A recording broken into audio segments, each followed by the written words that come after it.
El 26 de noviembre de 1911 muere Paul Lafargue.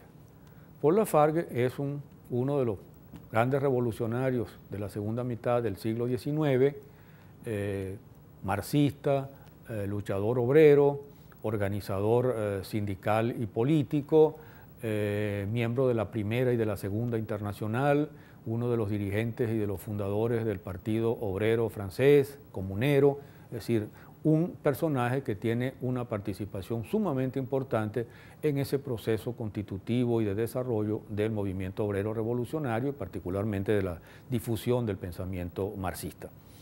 Lafargue era cubano, Lafargue, mulato cubano, como él mismo se decía, había nacido en Santiago de Cuba en 1842, era hijo de un plantador de café bastante rico, bastante próspero, y tuvo la oportunidad pues, de educarse bien. Su familia se cuidó de que tuviera una buena educación en Santiago de Cuba, pero se trasladaron luego, en 1851, cuando él tenía apenas 9 años, o estaba por cumplir 9 años, se trasladaron a Francia.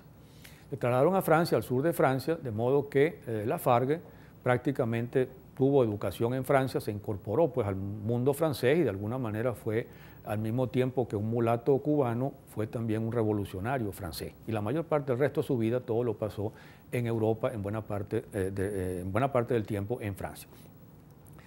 Hizo el bachillerato allí, estudió en Burdeos, estudió en Toulouse y luego fue a estudiar medicina a París y comenzó los estudios de medicina en París.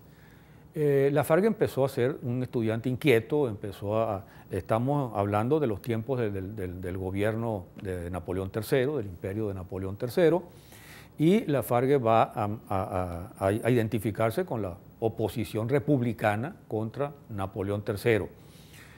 Recibe una influencia temprana del pensamiento anarquista, de Proudhon particularmente, y más adelante de Bakunin.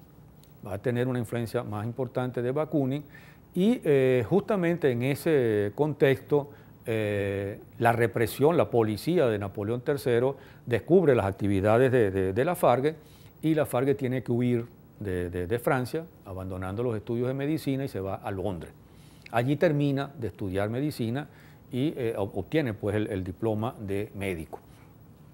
Y al mismo tiempo en Londres está la sede pues, de la Primera Internacional, constituida en 1864 por obra de Marx, donde se enfrentan de alguna forma el pensamiento de Marx y el pensamiento de Bakunin, y Lafargue entra a formar parte de la Primera Internacional, en ese entonces asociado de alguna forma al pensamiento de Bakunin. Pero Lafargue entra en contacto con Marx,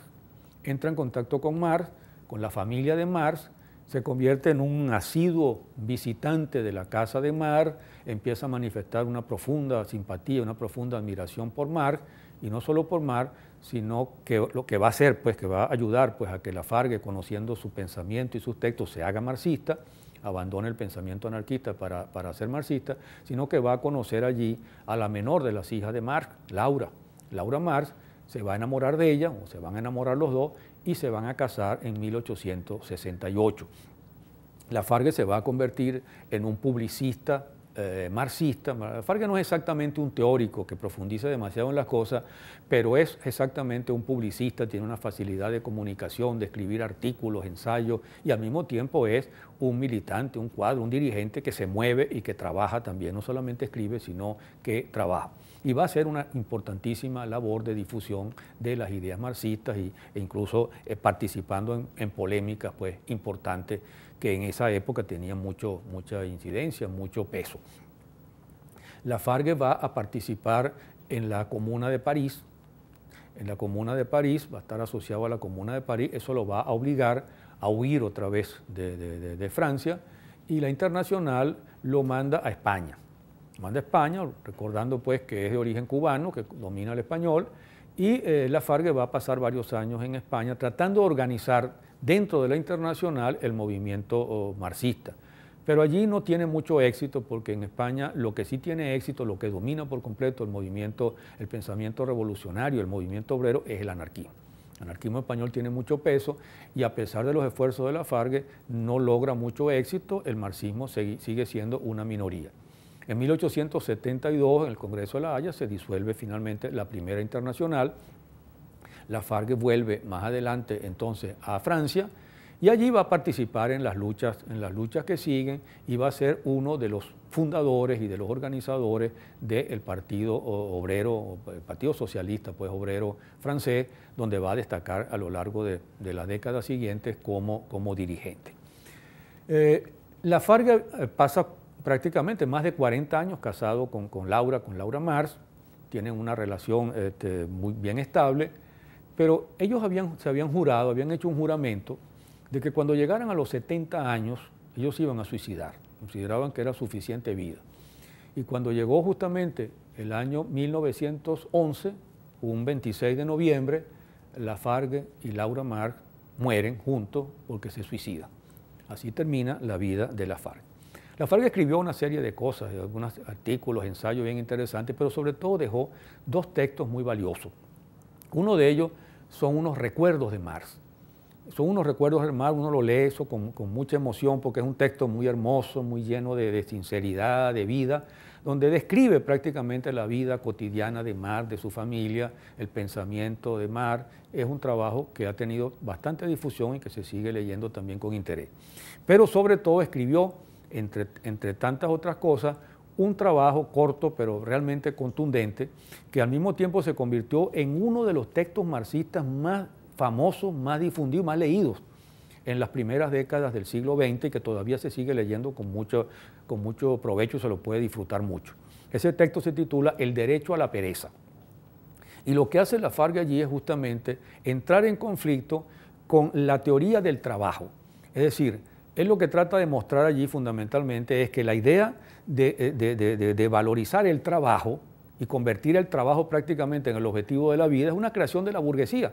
Y una creación de la burguesía para explotar a los trabajadores, y que ha terminado convertida también en una bandera de los trabajadores, que hacen huelgas por el derecho al trabajo, que se matan por el derecho al trabajo, que lo que quieren es trabajo, cuando lo que debían era luchar justamente por el ocio, por tener tiempo libre.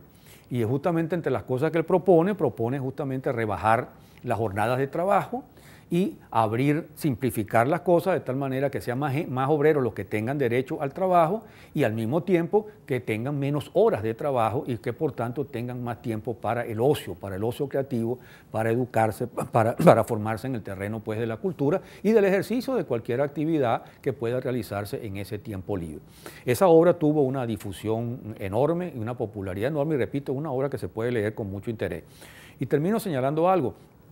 La FARC utiliza todos los tipos de argumentos que encuentra para defender el derecho al ocio y se apoya, siendo él ateo, se apoya en varios textos bíblicos y se apoya en el Génesis y se apoya en el Evangelio de Mateo.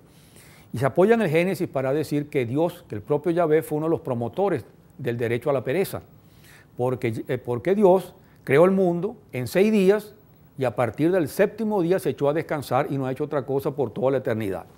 Y dice que también en el Evangelio Jesucristo dice lo mismo. Hay un texto evangélico donde Jesucristo le dice a los apóstoles, le dice a la gente a la cual está predicando, que no trabajen, que admiren a las aves del cielo, a las aves del cielo, a los seres del campo, porque esos seres no trabajan y particularmente esas aves tienen un plumaje y una riqueza muchísimo mayor que la que pudo haber tenido Salomón.